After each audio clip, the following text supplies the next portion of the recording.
Well, Gonzaga's first round game in the PK85 tournament is going to be against the Portland State Vikings. A disappointing draw for Zags fans, but one that makes sense. We're going to hear more about thoughts on that matter and who the Zags will probably run into for the rest of the tournament right here on the Locked On Zags podcast. Don't go away. You are Locked On Zags, your daily podcast on the Gonzaga Bulldogs. Part of the Locked On Podcast Network. Your team every day.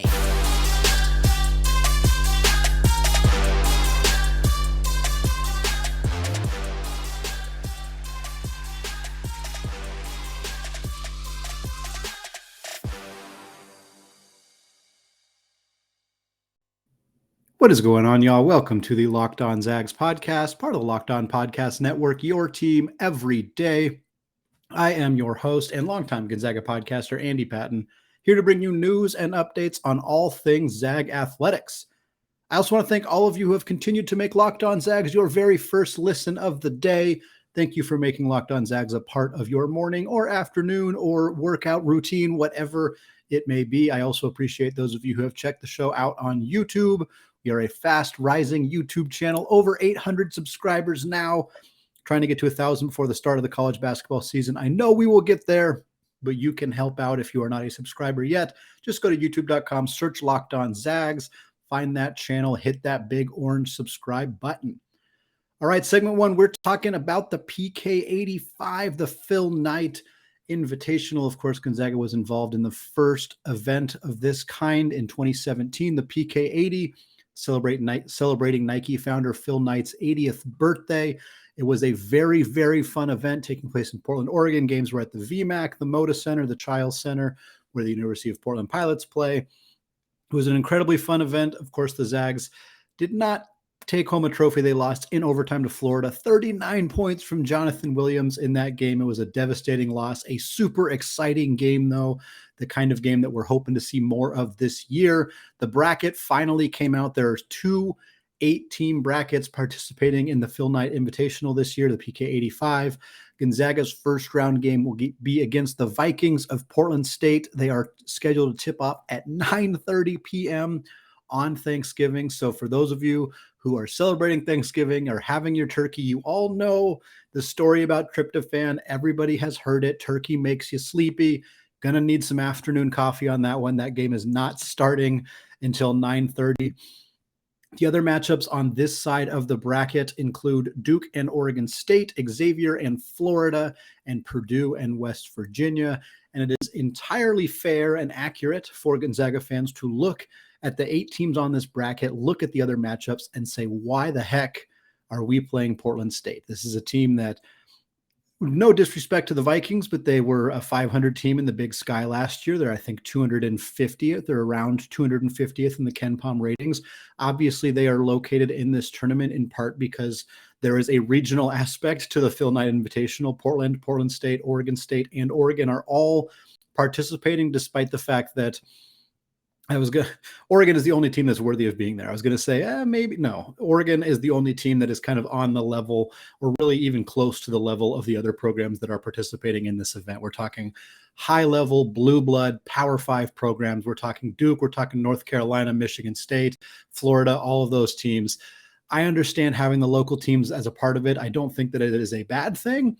I think it is kind of fun. I mean, Chaminade has been playing in the Maui Invitational forever. Like, that is part of the deal. And I think that that's fun, but it's unfortunate too, especially for a Gonzaga team that obviously has to kind of work very hard to make a tough schedule. They don't get the pleasures of having an SEC or a Big Ten or an ACC conference schedule. We've talked at length about how the WCC has improved, and playing San Francisco and Santa Clara and St. Mary's twice per year is definitely not a bad thing, but at the end of the day, they still have a lot of conference games that leave something to be desired. So you want to maximize your non-conference games as much as possible.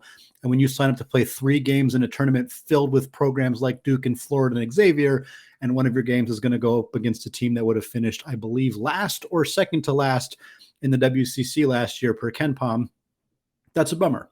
Now, the reasoning behind this is fairly simple. They were seeding the teams out. Gonzaga was determined to be the number 1 seed in that region. Portland State was determined to be the worst team. They get to face off against each other first. Duke was likely determined to be the second best team in that side. Oregon State was seventh. That's why they're facing each other. And then you get whatever combination of Purdue, West Virginia, and Xavier in Florida. However they determined those matchups, I'm not exactly sure. But again, it's unfortunate for Gonzaga that they're going to play that one of their 3 games in the Phil Knight Invitational is going to be against a team that is bad. It's a bummer. There's just not a whole lot that can really be done about it. It's also a bummer that the game is at 9:30 p.m., not just for people on the West Coast who maybe don't want to stay up till midnight, but also for East Coast people. This game's not even starting till after midnight. There's just no way anybody's going to be watching it. There's just no way. I mean, unless people are waiting out in line for Black Friday deals and maybe they got their phone up and they're watching the game at that point while they're waiting for whatever big chain store to open up for Black Friday, maybe they'll get some viewers that way, but it's just kind of a bummer for Gonzaga that this is the way this is going to shake out. Their second round game, assuming they beat Portland State, will be at the same time on Friday. So back-to-back very late nights for Gonzaga fans.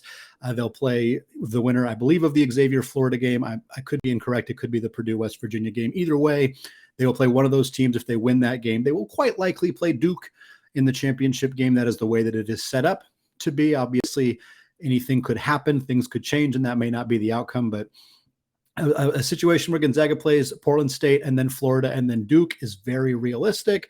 And frankly, it's not the worst. It's not the best. It could be better, but again, the alternative here would be Oregon State. Oregon State went 1-19 in conference last year. They were I think they were the worst Power 5 basketball program in all of college basketball last year. So it's just not that big of a deal between Oregon State and Portland State. I know Portland State looks worse on paper, certainly. And I think that that's where some people are feeling kind of chagrined because, Gonzaga always has this reputation for not playing anybody. But this was an instance where they joined the absolute best tournament that they could have joined. And it still results in them playing a pretty bad team to start it out. But that's just kind of how the cookie crumbled in this situation. The other side of the bracket, North Carolina and Portland are going to play each other. Then we have Villanova and Iowa State, Oregon versus UConn, and Michigan State versus Alabama. Some really, really fun games. I mean, basically every one of those games sound really fun to me. Portland and North Carolina is probably not going to be a particularly close game, but I'm pretty excited to see what Shante Leggins and that squad can do against a team like North Carolina. Oregon and UConn seems insanely fun. Michigan State and Bama is obviously a game that Mark Few and the staff are going to be paying a lot of attention to. They will have already played Michigan State by the time this game happens, but they will not have played Alabama yet. And you can bet that they're going to watch how that game shakes out. Again, not the best result for the Zags, but we're still looking at a non-conference schedule that has Bama, that has Michigan State, that has Texas, that has Baylor, that has UW, and we'll have 2 of the combination of other teams in the bracket, likely some combination of Florida and Duke, but again, Xavier, Purdue, West Virginia could be in there as well. All right, we're going to come back in the second segment, and we're going to do more listener-submitted questions. We got a lot of questions for Mailbag Monday. I love that. It is late July, and you all are still hammering questions out. I appreciate the heck out of you for that. We had some spillover all about conference realignment. We're going to answer those here in the second segment, but before we get there, I want to tell you all about Built Bar. If you haven't tried Built Bar's Puffs yet, you are depriving yourself of one of life's greatest joys. And guess what? There's a new flavor. It's delicious, indulgent cookie dough covered in chocolate. That's right, Built has done it again. Let me introduce you to your new favorite cookie dough chunk puffs. They have a light and chewy texture. They're real cookie dough chunks. And of course, they're covered in 100% real chocolate. All of the joys of eating cookie dough without the hassle of making it. Plus, it's healthy for you. Cookie dough chunk puffs are only 160 calories, and they have a whopping 15 grams of protein in them. Run to Built.com to snag a box for you and the family. It will be a perfect treat. Or you can find a really good hiding place and just hoard them for yourself. What's great about Built Bar is that all of their bars are made with collagen protein, which your body absorbs more efficiently and provides tons of health benefits. Eat something that tastes good and is good for you. Whether you need a snack for a workout, a late night treat, or just need to grab a quick bite, Built is the perfect protein bar, and they taste better than a candy bar. Ditch the calories, fat, and sugar. Grab yourself a Built Bar. Go to Built.com now and use promo code LOCKED15, and you will get 15% off your order. That's promo code LOCKED15 for 15% off at Built.com. All right, segment 2, still Andy Patton, still Locked On Zags, and we're rolling over Mailbag Monday here on Tuesday, or whenever you are listening to this. We had some extra questions that I wasn't able to get to on mailbag or on Monday's episode, so we're going to talk about them here. All of them have to do with conference realignment, the talk of the summer for college sports in general. This question comes from Jeff via Gmail. Jeff says, I have seen it said a few times that if the Pac-12 were to ever extend an invite to Gonzaga, then there is a clear sign the Pac-12 has reached a point where it is not worth it for Gonzaga to join the Pac-12. Would you agree or disagree with this statement?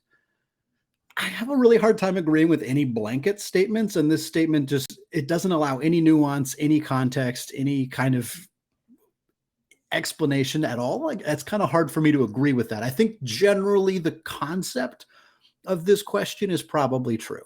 And that's sort of what we're seeing right now. The Pac-12 hasn't disintegrated yet. The demise of the Pac-12 is at this point a little bit exaggerated. They have lost two huge programs. I'm not going to pretend that losing UCLA and USC, both schools in the LA market, is good or is in any way not a disaster for the Pac-12. It is. But Oregon and Washington are still there. The conference is still maintaining that they're going to keep the 10 that they have. We know that they're probably out there looking at some other additions. They're not going to add a program on the caliber of USC and UCLA, but the Pac-12 hasn't completely fallen apart just yet. I think that all of this depends on the other situation. If the Big East is an option, yeah, I don't think the Gonzaga ever accepts an offer from the Pac-12. But if the Big East is absolutely not an option, if the Mountain West falls apart, if the Pac-12 is pulling schools from the Mountain West and also makes an offer to Gonzaga, yeah, I think it could make some sense. I don't think it's going to happen. And I think there's lots of reasons to kind of believe that the Pac-12 probably isn't going to be giving Gonzaga a call anytime super soon. But there's just too much needed context to be able to answer this question with a blanket yes or no.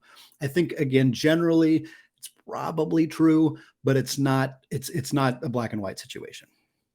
Next question comes from Jalen via Twitter DM. Jalen says, if the Big 12 adds 4 to 6 Pac-12 schools, would Gonzaga be interested in joining the Big 12 in some capacity? Would Gonzaga be interested? Hell yes, absolutely. Unquestionably, they would be interested in this. But I don't see any reason why the Big 12 would add Gonzaga.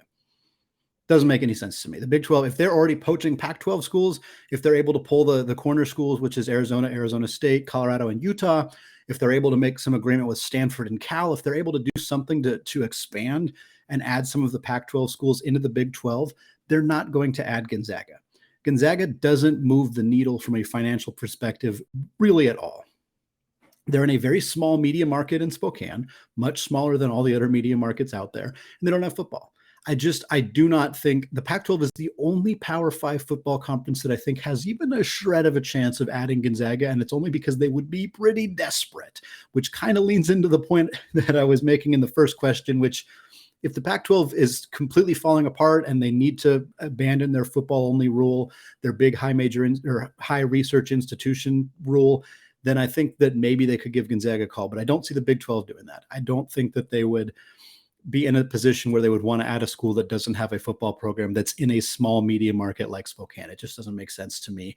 And I don't think helps them as much as we love Gonzaga and we know how great the program is. And as much as Gonzaga would immediately boost the top end of the basketball programs in the Big 12, unquestionably they would do that. It doesn't move the needle enough for the Big 12 to really consider it as an option. Final question of segment 3 comes from Jeff via Gmail. Jeff says, let's say 1 year from now, the Pac-12 attempts to renegotiate its TV deals, but fails. It loses several members to the Big 12 and is about to no longer exist. Further, the Big East is unable to pull Kansas away from the Big 12, and they do not expand out west to add Gonzaga. In this situation, that leaves the WCC and the Mountain West as the only realistic options for Gonzaga.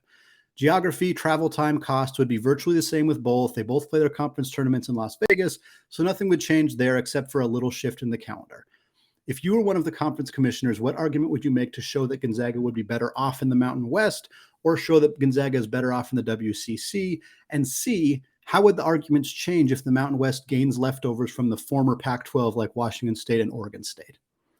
I don't think this is the correct way to look at this. And I know it's kind of a non-answer, so I apologize in advance for that.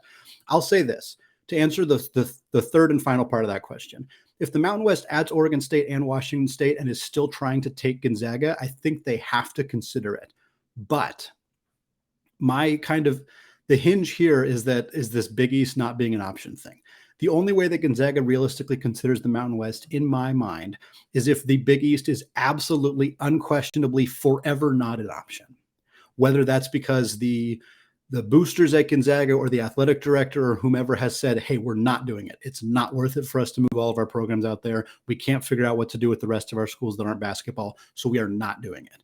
If that happens and they know, hey, this is just straight up not an option for our program, then I think that this can be a conversation. But unless that happens, if the Big East is always a potential option, I don't think Gonzaga is going to make a move.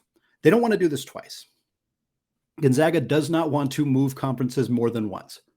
So if they're moving to the Mountain West, it's because they don't think there are any other options for the foreseeable future. They don't see anything down the pipeline that could change, and the Mountain West is offering them more than the WCC. Right now, the difference between the two is fairly slim. Again, talking about a Mountain West that adds Washington State, adds Oregon State. Oregon State's not a great basketball program, but it's a big, huge institution, and they've had success on the basketball. I mean, they made the Elite Eight a few years ago, so they're still relevant. Washington State has been quite good lately. I think if you add those two and you don't have any other realistic situations, then yeah, I think they could talk about it. But money is what moves the needle here. Money is always what does it. And for Gonzaga, they're getting such a big piece of the pie from the WCC. And I don't think the Mountain West is going to offer Gonzaga like, hey, you can get a higher share of the revenue than any other team in our conference. You can have, a bigger piece of all the revenue from making the NCAA tournament. Like the Mountain West is not going to offer that to Gonzaga. The only reason the Gonzaga is still in the WCC is because the WCC caved and gave them all of that. And that's why Gonzaga is still where they are. I don't think that Gonzaga is going to make a move to the Mountain West if it's not going to get them dramatically more money. And there's still the possibility that 2, 3, 5, 8, 10 years down the line, they could move to the Big East. I think they would have to feel like that door is shut, like very shut, or else they're just going to wait, because there's nothing wrong with staying in the WCC. It's not hurting them. I talked about that on a recent podcast, but I think it's worth reiterating. Like, the WCC hasn't hurt Gonzaga. There are people, mostly keyboard warriors on Twitter, who think that it is the worst thing that is happening to Gonzaga. It's the reason that they don't win the NCAA tournament. It's the reason, blah, blah, blah, blah, blah. But we're talking about a team that's gone to 7 straight Sweet 16s, 2 of the last 5 national championships games, has been a number 1 overall seed in the last 3 years. Like, this program is not suffering because of the WCC. The WCC is also getting better. We saw a conference last year that was never realistically going to put 5 and probably wasn't ever realistically going to put 4 teams in the NCAA tournament, but there was 5 different programs that were in that conversation at various points throughout the year last year. Obviously, BYU is moving on, and that is a loss for the WCC, a significant one. I don't want to belittle that point, but I don't think that Gonzaga is going to make a move just to make a move. I think they would only make a move to the Mountain West if it was clearly better, which again could definitely be the case if we're talking about a WCC without BYU and a Mountain West with Washington State. But they have to feel like that's the only option for them that improves their stock, and they're not going to because otherwise they'll just wait 3 years and move to the Big East. If they think that that's an option, I feel very strongly that that's what they're going to do. All right, third segment. We're going to come back. We're going to answer even more listener submitted questions. We're talking about Gonzaga's current schedule. We're talking about Mark Few's future right after this. All right, segment 3, still Andy Patton, still locked on Zags, still answering some spillover mailbag questions that didn't make it into Monday's show. So here we are talking about them on Tuesday. This first question comes from Josh Edits on Twitter, who says, what non-conference game are you most excited about and why? So for me, it's Baylor, and it's not particularly close, and that doesn't mean I'm not excited about Texas or Alabama or Michigan State, although I'm more just anxious about that game. But Gonzaga's got a lot of really, really fun games on the schedule. But Baylor, even if it's in Sioux Falls, South Dakota, which I'm not pumped about, frankly, I'd rather see them play at one of the 2-team schools. I think that's a lot more fun. But Baylor's very good. They're an excellent coach squad. Of course, it's the rematch from 2021. And that's kind of the piece that I'm most excited to watch. Gonzaga got beat pretty badly by Scott Drew and Baylor because of the way that they were coached and the way that they executed their game plan. Gonzaga's roster heading into this season is pretty similarly constructed. Now, we don't know exactly what Mark Few is going to do with playing time and rotations, but there's a lot of expectations that Julian Strother is going to play a bit of a Corey Kispert-esque role where he plays 28, 32 minutes per night, and most of those minutes come as a small ball 4. Drew Timmy's playing the 5. You have a 6'7" outside shooting player playing the 4, and then you have 3 guards playing the other 2 spots. That's basically exactly what that 2020-2021 team looked like, with Kispert at the 4, 3 guards, and Drew Timme. And then they didn't lose at all, and they looked very, very good. And then Baylor beat the tar out of them because they aggressively hit the guards with pressure right as they crossed half court. They brought Drew Timme out away from the paint and forced him to guard guards in switches, and they just beat him. Those 2 things, and some, Gonzaga struggled to hit their outside shots. Baylor got some contributions from guys they don't normally get big time contributions from. That's how you win championship, is you get stuff like that. But those 2 things were the crux of what happened. Now, if Gonzaga's going into this game, with a similar constructed team, Baylor doesn't have a whole lot of reason to do anything different. I think they're going to attempt to put a lot of pressure on Gonzaga's guards, especially since the point guard situation is Malachi Smith, who is coming from a small major program, and Nolan Hickman, who didn't play a ton last year. They're going to put a ton of pressure on Gonzaga's guards. They're going to make Drew Timme play defense away from the rim, and they're going to attack, and try to make Gonzaga defend them around the rim. Those are not things that I think are obvious strengths on this Gonzaga roster, which is why I'm excited about this game. I don't know that it's going to end in a victory for Gonzaga. They're going to have to make some adjustments. They're going to have to play a bit of a different brand of basketball than we saw in that championship game. But they're more than capable of winning this game. Obviously, they're capable of beating just about anybody. But this is an early season, really, really tough test against a well-coached and well-constructed team in Baylor, and I think it's going to be a really fun one. Next question comes from Christian via Gmail. Christian says, who have been and might become the Zags out-of-conference rivals for both the men's and women's basketball programs? What are the chances of more home and home on alternating year non-conference games? And what are a couple of these non-conference matchups that you would like to see as regular menu items on the non-conference cuisine? So obviously for the men, UW has kind of been the most consistent one recently. Clearly there was a long period of time where those 2 teams did not play each other, but that has been water under the bridge. They have played each other consistently for the last 6 years now, I think. Gosh, it's been a long time that they've been playing each other. We've also now seen Texas and Alabama 2 years in a row. That's extremely fun. I don't think that there's any contractual obligations to keep that going. We know Gonzaga and Kansas had scheduled a home and home, and it's not happening this year, but it is set to start next year. So assuming that nothing changes there, we will see at least Kansas for back-to-back seasons, which is extremely fun. They've done it with North Carolina. They've done it with Arizona in the past. There have been a lot of teams that Gonzaga has been willing to do this home and home thing with. I'm hoping that we'll see more of them. I also think BYU is very realistically going to be a consistent non-conference game for the Zags. Mark Few and Mark Pope have played each other a lot. They're familiar with each other. It's a good game for both sides. BYU is rarely bad enough that it's not going to be a good game for the Zags. I think that one, there's already like fan rivalries between each other. I think that one makes a ton of sense to keep that one going for the Zags. So yeah, I think there's plenty of options here. I don't know that there's anybody who's going to step up and be like every single year consistently going forward, but I think they're going to continue to find high profile programs to play year in and year out. For the women, Stanford has been the most consistent one for them. There's connections within the programs.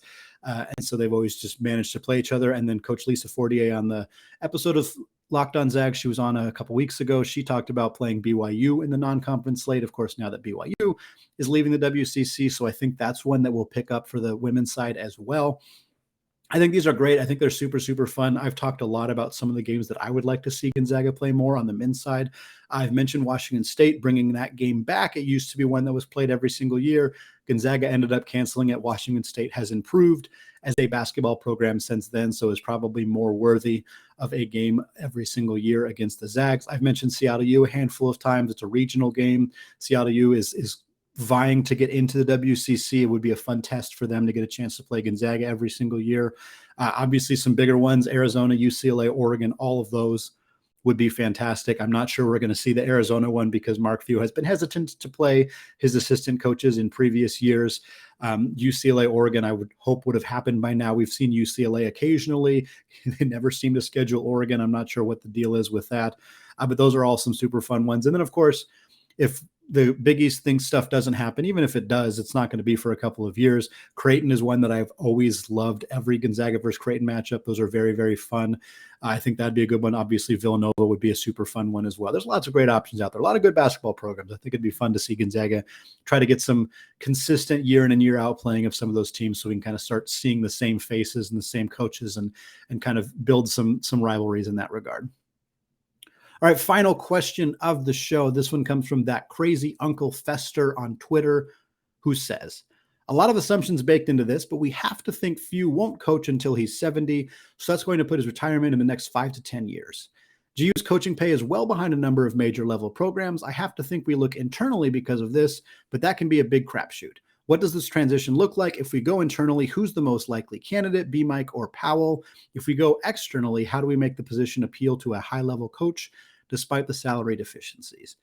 Yeah, definitely a lot of assumptions baked into this that I'm not 100% sure I'm necessarily buying into. I wouldn't be shocked if Mark Few coaches past age 70. I don't think he's going to coach till he's like 85 or anything crazy like that. I think his retirement is quite likely within the next 15 years, but I think it could be on the farther end of that. But this is 100% postulating. I have no idea. I'd be pretty surprised if he retired tomorrow, but I don't have any insider information indicating to me what he's thinking in that regard. So it's kind of hard to say. And I also don't know that Gonzaga's pay is like dramatically behind. Certainly they do not have the resources that the huge big schools that have football do, like in the SEC and the ACC and all the Power 5 programs, frankly. But I don't think that their pay is like dramatically lower, that they wouldn't figure out a way to pony up. Because this program has a lot of support. It's got a lot of boosters, a lot of financial support. If they didn't have an internal candidate and needed to go externally to find their next coach, they would find a way to pony up some pretty good cash. So that's the one I'm not as confident that I'm buying into, that Gonzaga would pay way less than any other high-level programs. I just don't think that that's necessarily true. I do think Gonzaga looks internally, though. I think that always has been the plan. Tommy Lloyd was the plan for a very long time.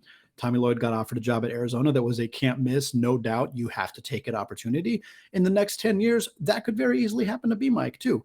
That's what makes this a really hard question to answer. If Mark Few retires 3 years from now and B. Mike's still there, I think that's the direction you go. I think that's 3 years from now, B. Mike will have had plenty of experience. He'll have been an associate head coach for 4 years. He'll be ready to roll.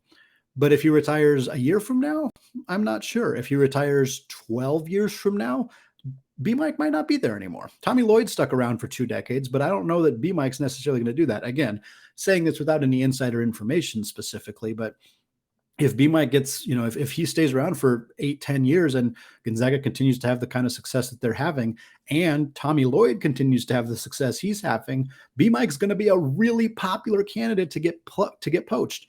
And if that happens, then Gonzaga might be in a different spot. It's hard to say. I think, to answer the question, I think Gonzaga is going to look internally, and I think Brian Michelson is the preferred candidate, depending on Mark Few's timeline. But it's really hard to say what the staff's going to look like 10 to 15 years from now, whether he's going to be around, whether Powell's going to be around, whether Gonzaga's budget is going to have increased dramatically at that point. I mean, if they're in the Big East and all of a sudden the TV rights deals are significantly higher, they're on TV more, they're making more money, they're generating more revenue, all of a sudden, then maybe the pay thing is a complete non-factor entirely. So there's kind of a lot of factors here that are really tough to navigate. I'm sure that the staff has some level of a plan, has some hierarchy in mind. Perhaps Few has even given some indication on what he's thinking, but it's one of those questions that's really tough to answer until you're actually in the moment and you have to really start thinking about it. All right, that is going to do it for me today. Don't forget to check out the new website for all of my written content at scorezagscore.com. I'll look out for some recruiting updates coming very soon on the podcast, as well as a look at what Malachi Smith brings to the Zags. I've been promising that for a few weeks. It's coming out very soon, I promise, right here on the Locked On Zags podcast, which is available wherever you get your podcasts and soon to be available on YouTube. Sorry, already available on YouTube. Finally, thank you again for making Locked On Zags your first listen of the day. Locked On WCC doesn't exist yet, but you can get more informed on the West Coast happenings by making Locked On Pac-12 your second listen of the day. Host Spencer McLaughlin and the local experts of Locked On take you across the Pac-12 in 30 minutes, 5 times per week. All right, thank you all for listening, and go Zags.